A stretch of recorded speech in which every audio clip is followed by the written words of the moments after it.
I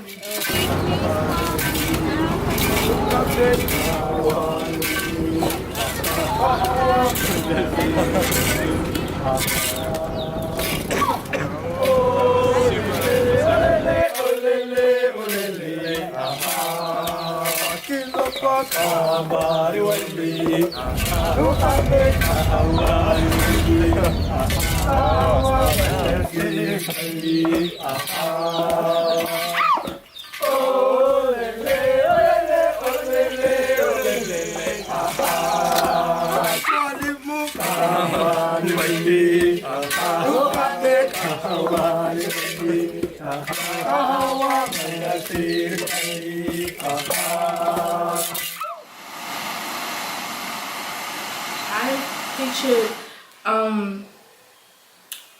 just poverty, like all around. I definitely expect the weather will be really hot. I would get a huge culture shock, and it would be very dusty, it would be very hot, and I thought that a lot of people would not speak English, a lot of students and the teachers would not speak English, and I would have huge problem in communication. But surprisingly, Tanzania was very much similar to my culture. Not American culture, of course.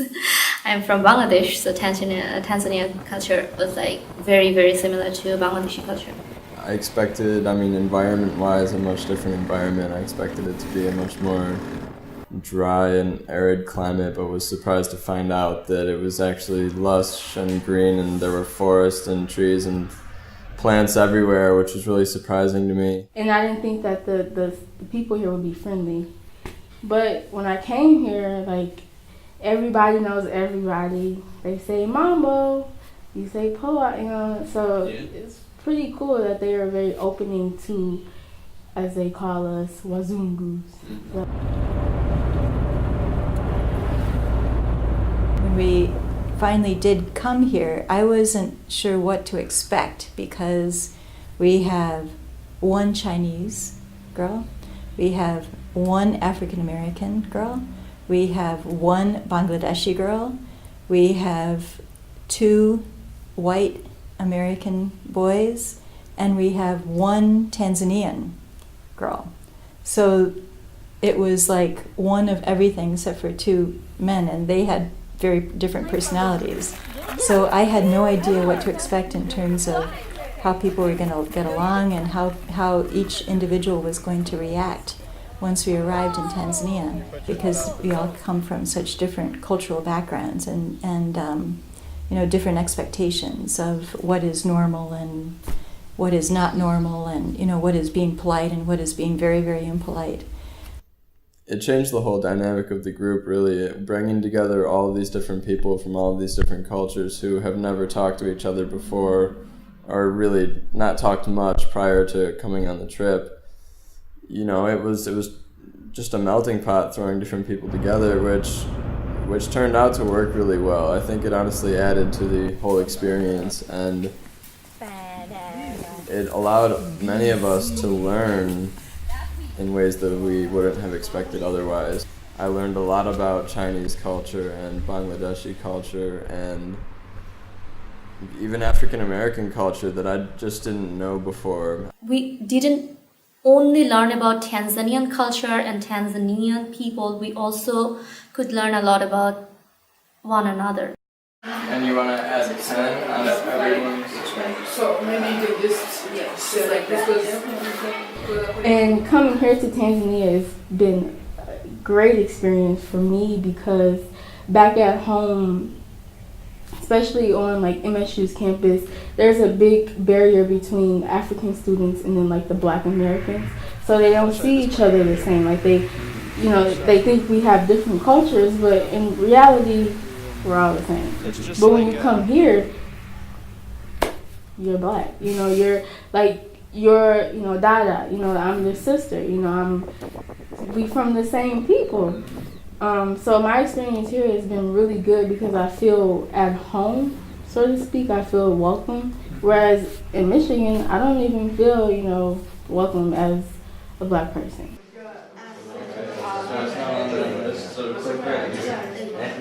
And I can tell since I've been here, I confuse a lot of Tanzanians because they think I'm Tanzanian. So I'll be walking down the street and they'll say, a term, and I'll just be like, I don't know what you said. So my experience has been really good. Definitely going back into the U.S. with a bigger mindset that, it's already tough to be black, so why be so, segregated within a black community, you know what I mean? So I've learned that, here, everybody is a village. It takes a village. We're family. Yeah. So taking that back to the U.S. would be, helpful.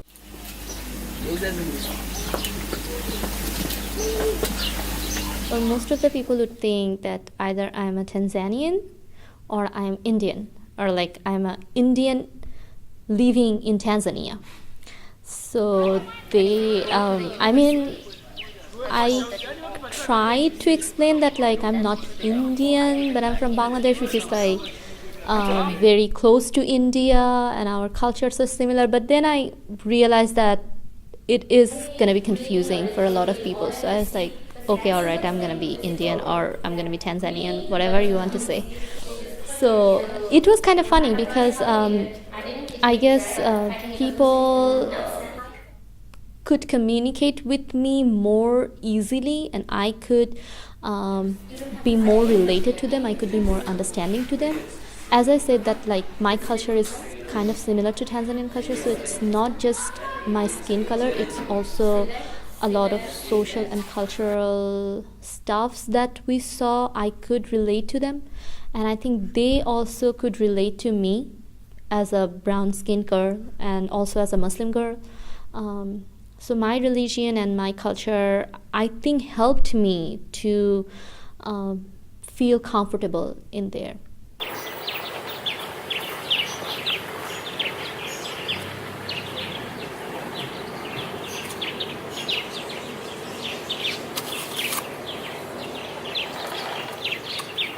The color of my skin, I think it played a role in my experience for sure. I don't think it made my experience more difficult necessarily the way that it may have for Shush or Tia, but I feel that they tended to think that we had loads and loads of money to spend, and we are very fortunate compared to, I think, many people that live in Africa. There's no doubt about that, but it wasn't always pleasant to have people following you, trying to get you to buy their products everywhere you go just because they assume that you have a lot of money or that you're willing to spend it. There's areas of Tanzania where you almost wouldn't necessarily even know that you're not in America. It's not all dirt and huts like some people tend to think, but there are those areas as well, and it totally depends on where you go and what tribe you're around. And when you're in some of those areas where you're seeing these mud huts and things of that nature, it is very shocking. It's shocking to believe that people can live like that compared to what we're used to, and understanding that that's perfectly okay and everybody lives the way they want to and that's how they choose to live is something that takes a while to wrap your head around, but it's important to understand that.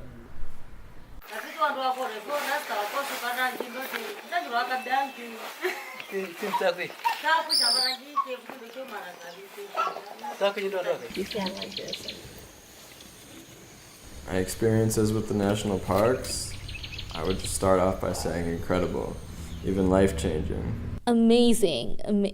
They were fantastic. They were fascinating.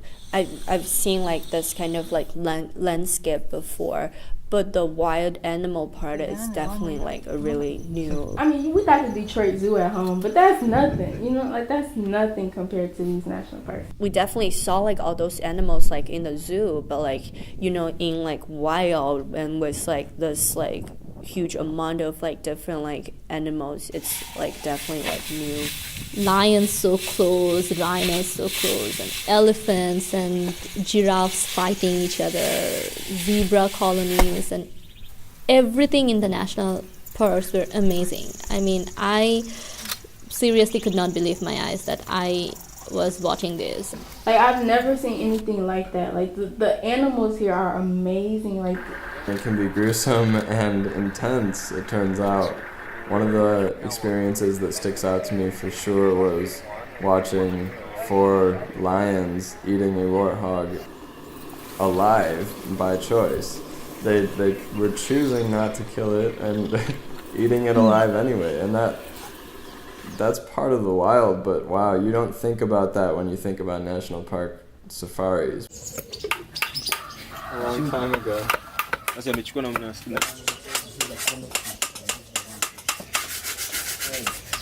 I'm buying so much. I definitely expanded my comfort zone by quite a bit. for me coming here, I've been more open to everybody. I mean, whether it's just expanding my taste for foods and trying new foods, becoming more experimental and willing to get out there and try different things that I never would have tried before. The whole experience with a different culture and the whole experience of being in a group with different people from different backgrounds, I think it kind of broadened all of our minds. There's no doubt that coming back I've had some amount of reverse culture shock to see the way that we live and see the things that we've taken for granted for so long.